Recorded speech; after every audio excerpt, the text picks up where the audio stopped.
মুহূর্তে সব থেকে বড় খবর, তৃণমূলে জয়েন করা সদ্য নেতা রফিকুল ইসলাম ওরফে বাপি শওকত মোল্লাকে চ্যালেঞ্জ করলেন এবং হুঁশিয়ারি দিলেন। বর্তমানে ভাঙড়ের নতুন মুখ তৃণমূল কংগ্রেসের নেতা রফিকুল ইসলাম, তার একের পর এক ভাইরাল হচ্ছে অডিও কল।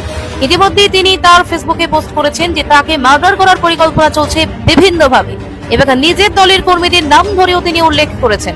তবে তৃণমূল কংগ্রেসে জয়েন করতে না করতেই নিজেদের মধ্যে গ্রুপবাজি শুরু। কিন্তু প্রশ্ন উঠছে, শওকত মোল্লাকে দোষারোপ করছে কেনই শওকত মোল্লার সাথে শত্রুতা করছে এই রফিকুল ইসলাম?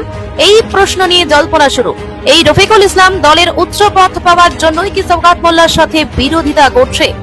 তিনি বিস্ফোরক মন্তব্য করলেন, আমি সৌমিক মৈত্রের চেলা, কিভাবে রাজনীতি করতে হয় আমার জানা আছে। তাহলে ভাঙড়ের তৃণমূল কংগ্রেস দল শেষ করতে কি তিনি তৃণমূল কংগ্রেসে যোগ দিয়েছিলেন? এই রফিকুল ইসলাম কোথায় পাচ্ছে এত সাহস? রফিকুলের পেছনে কার হাত? এই প্রশ্ন কিন্তু উঠছে। এই মুহূর্তে রফিকুল ইসলামের কল ভাইরাল হতে তৃণমূলের রাজনৈতিক মহলে উঠেছে চর্চা। এই মুহূর্তে তৃণমূল নেতা রফিকুল ইসলামের সেই অডিও। হ্যালো, আসসালামু আলাইকুম। হ্যাঁ বলি আসসালামু আলাইকুম। হ্যাঁ বলি, কি লিখেছ তুমি ওটা? আমি যেটা লিখেছি সঠিক লিখেছি, বুঝলে? আমি তো মার্ডার হয়ে যেতাম পরশু দিন। ওরা 30টা বাইকে না না, তুমি কি লিখেছো যে কার কোন বিধানসভায় তুমি পাঠিয়ে দেবে, মানে ওটা কি কার লিখেছো? না না না না, ওটা কোনো ফ্যাক্টর না, ওটা রাজনীতিতে লিখতে হয় বলে লিখেছি, বুঝলে? হ্যাঁ, আর রাজনীতিটা আমি আর ও লোকের হাত ধরে করবো না, আমি তৃণমূল দলটাই করব। ওটা থেকে রাজনীতিটা করতে হয়, আমরা তো একটা দীর্ঘদিন ধরে রাজনীতি করা লোক, ওটা থেকে করতে হয়, আমি করবো রাজনীতি, বুঝলে? আচ্ছা আচ্ছা, আমি ও লোকের হাত ধরে রাজনীতি করবো না। অদূত আমার বাড়ি হামলা করছে, আর সেই অদূত আজকের ওনার ফুল দিয়ে বরণ করছে, বুঝলে?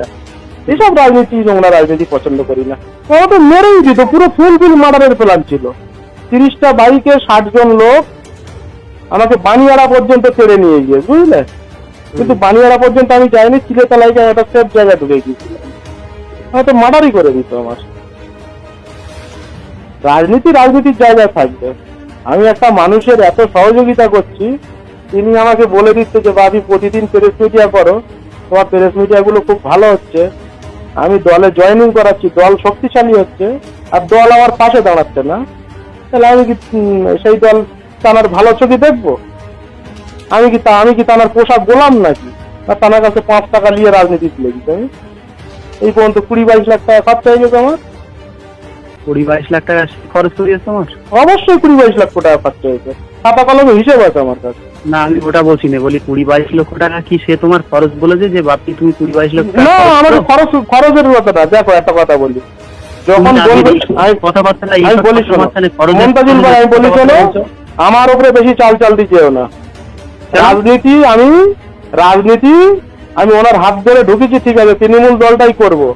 যদি আমি তোমাকে এর আগের দিনকে বলেছি, একদম খোলা মঞ্চে আমার যে ফেজ আছে বা আমার যে গুরুত্ব আছে, আমাকে সরাসরি এই ওইদুলের যে পার্টি প্রেসিডেন্ট ডিক্লেয়ার করতে হবে সসম্মানে, তাহলে কিন্তু এই ওনার পিছনে আমি থাকবো।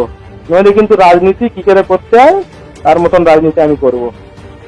3 দিন টাইম দিচ্ছি আমি, 3 দিনের ভিতরে কার সঙ্গে যোগাযোগ করব না করব কোন বিধানসভার আমার ভাঙড় বিধানসভার 2 নম্বর ব্লকের ওইদুলির যে পার্টি প্রেসিডেন্ট পদ ছিল সেটা আমাকে দিতে হবে।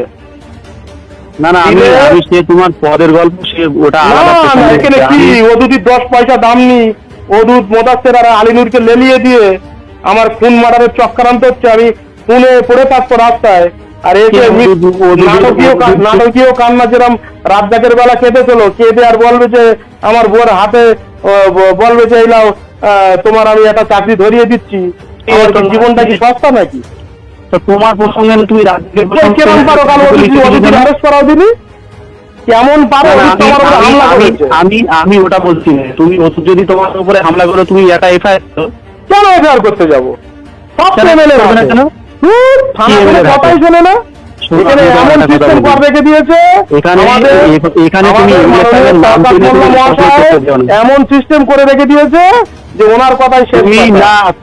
আমি করতে যাবো না।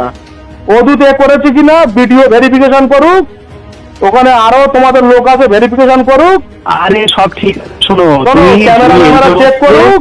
এই মাদ্রাসায় কি আমি তোমার একটা কথা বলি, যে বিধানসভার লোক সেই বিধানসভায় পাঠিয়ে দেবো না, কি রকম লিখেছো এটা না না কি? পাঠিয়ে দেবো না, আমি সেই সুব্যবস্থা করব, আমি করবো না। আচ্ছা। আমরা ভাঙনের আচ্ছা। ভূমিপুত্র, আমাদের আচ্ছা। উপরে অ্যাটাক হবে, আমরা মারা নেবো, খুন হবো, আমরা ছেড়ে দেবো?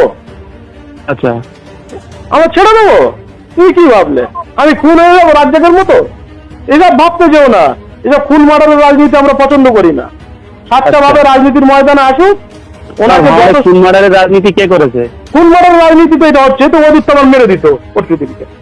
অদূত কথা জানলো, ওদিক কোথাকার লোক মানে আমার বাড়ির পাশের লোক, আমার পাশের বুথির লোক, ওর 10 পয়সা দাম আছে, ও বাইক আছে না আছে শোনো একটা কথা বলি, আমি মার্ডার হয়ে যেতাম, দল ভাবি তোমার দিয়েছে, আমি মার্ডার হয়ে যেতাম 100 দল তোমার ভাবতে দিয়েছে, তুমি সেখানে শোনো একটা কথা বলি, আমাকে এ খবরও আছে যে এমএলএ এরকম সারা জায়গায় ছড়িয়ে দিয়েছে, আর আমার যত কর্মী হাজার হাজার সবাই ফোন করে বলছে যে তোমাকে নাকি এমএলএ বহিষ্কার করবে। এমএলএ এর কেমন ক্ষমতা আছে এমএলএ আমার বহিষ্কার করে দেখাক, আর দল কোথা থেকে করছে আমি করে আসবো। এমনি বহিষ্কার করে দেওয়ার নয়, হ্যাঁ বহিষ্কার করে দেখ, আমার বহিষ্কার করে দে। তুমি মানে এরকম অদূতের কথা বলছো? কি ওই রোধটা আবার? আমি কি এমএলএ কাছে 5 টাকা রাজনীতি দেবিস নাকি? ও লোক যা তুমি- বলছে কুকুরের মতন শুনছি আমি।